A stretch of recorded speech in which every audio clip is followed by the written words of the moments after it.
Feels like we just started 2021, but yet we just had a bevy of new watch releases. And in this special episode, we're going to look at 5 new watches of 2021. And this is actually a video that's part of a series where we're going to be taking a look at the new watches that are coming out in 2021 and give you some thoughts on each one. Hi, I'm David Oneal, the curator of the Wonderland Watch shop, and you can see us at wonderlandwatches.com, where you can find a pre-owned luxury or vintage watch on sale in our shop right now. Be sure to like, subscribe, share, leave a comment, and let us know what you think of these new watches and which one are you going to buy or which one are you going to avoid.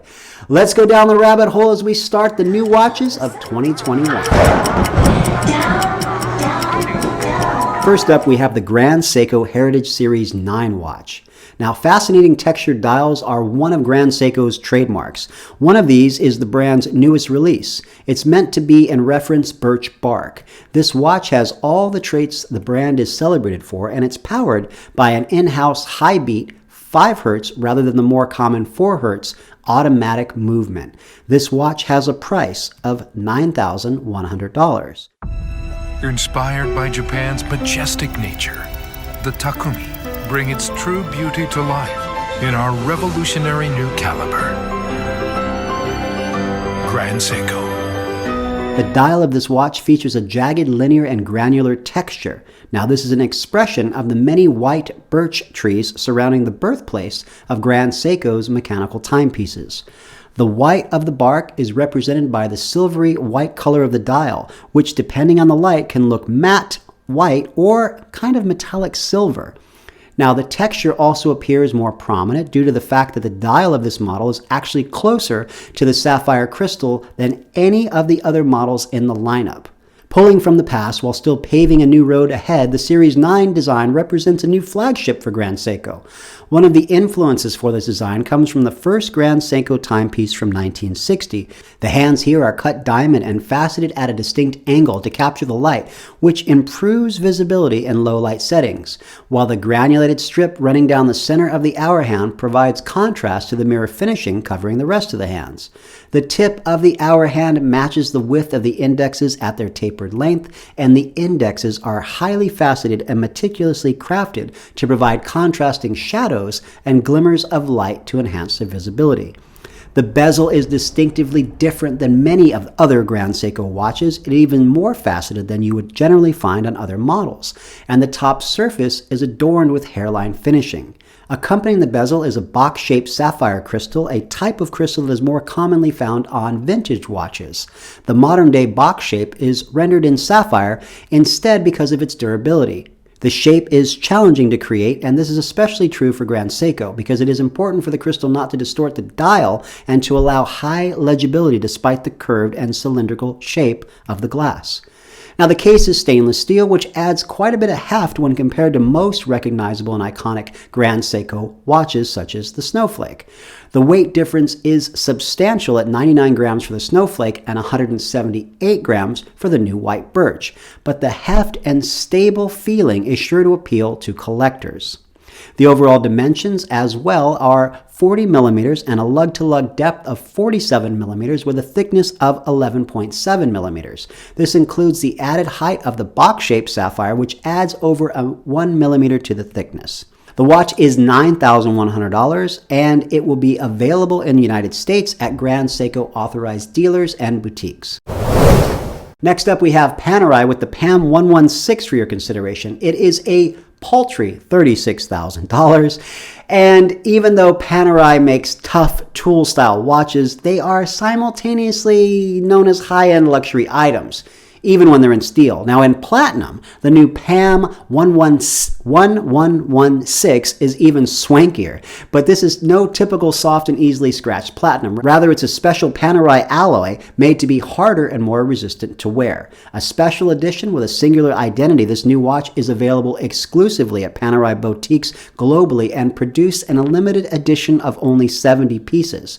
And just for fun, Panerai has made a 70-year warranty. The brand is actually going to keep the watch in perfect shape for customers for 70 years free of charge.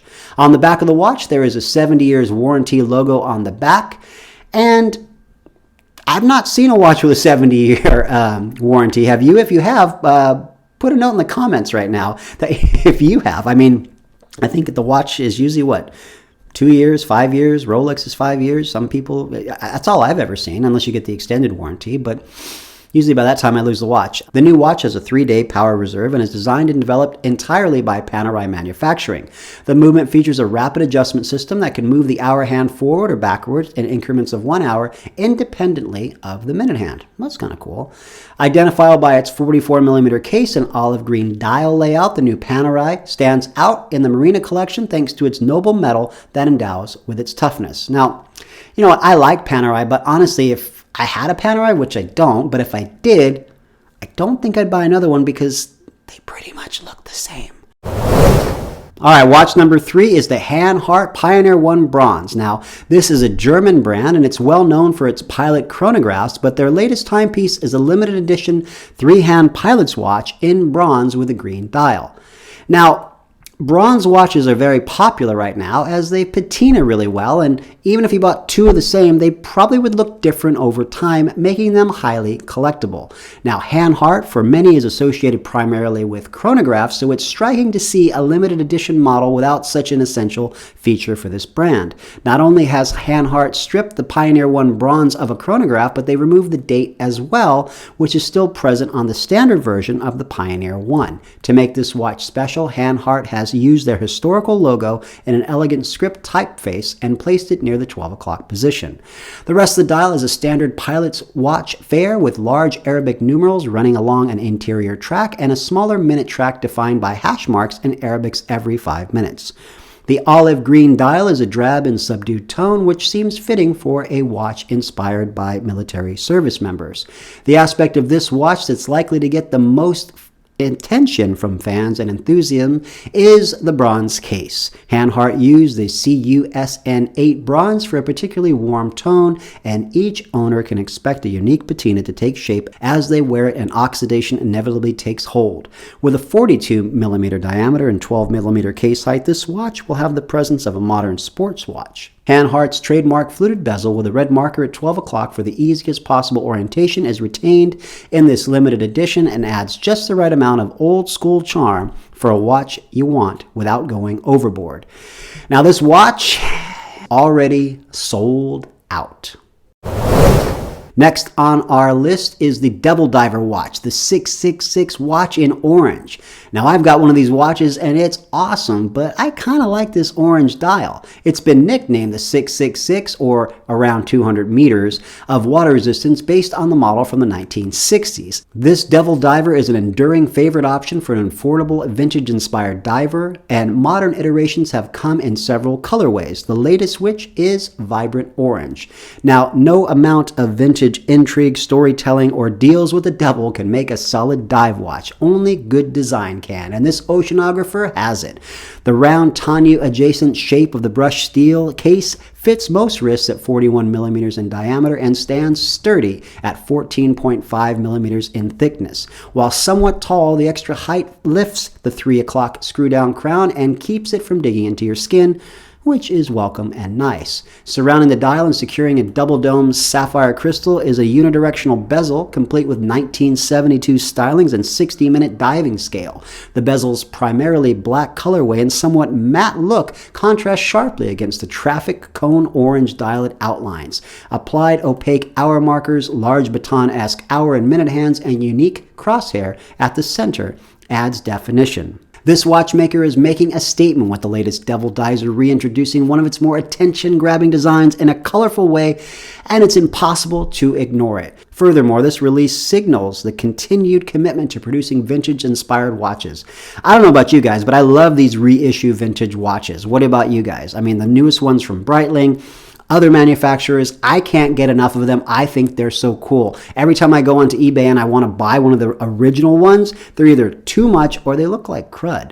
I'd rather have the new model with all the new stuff in a bigger case size and still have that cool design. What do you guys think? Am I crazy? Well, don't answer that. Our number 5 watch and last watch for this episode, although there will be more in this series, is the Zodiac X Huckberry Super Seawolf watch. One of our favorite makers of tool watches partners with one of our favorite retailers on the new version of the Zodiac Super Seawolf. It's got the familiar Super Seawolf features and specs and a dial that's unique to say the least, and it comes in a price about $1,000. Now this Super Seawolf is named for the Farallon Islands, which sit off the northern California coast in the Pacific Ocean about 25 miles from San Francisco. This grouping of islands within the Gulf or the Farallones is largely uninhabitable thanks to the unforgiving terrain, save for a research group located on the southeastern island. The island attracts a great deal of elephant seals, which draw a notable population of great white sharks to the area, earning the island name Devil's Teeth. That's the nickname, Devil's Teeth.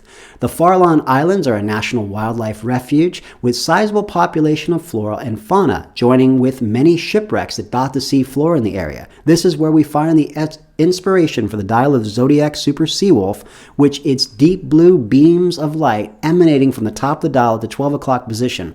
The effect is meant to evoke the view from under the water's surface, looking up through the abyss to see rays of light breaking through. Adding to the rather dramatic design, we find yellow accents on the dial and bezel used sparingly enough so as not to distract from the dial itself. The steel case measures 40 millimeters in diameter with the standard Super Seawolf 53 design that we're all familiar with. The lugs are brushed on top with the case walls receiving the polishing. However, swapping the standard finishing we've seen on other models inside Zodiac is using the STP1 automatic caliper with a date at 3 o'clock and 44 hours of power reserve. Now that was just 5 of the newest watches in 2021, and I'll have more on the next episode as Wonderland Watches looks at the newest models for 2021. Be sure to like, subscribe, leave a comment, and share this video, and please stop by wonderlandwatches.com to see our latest watches on offer.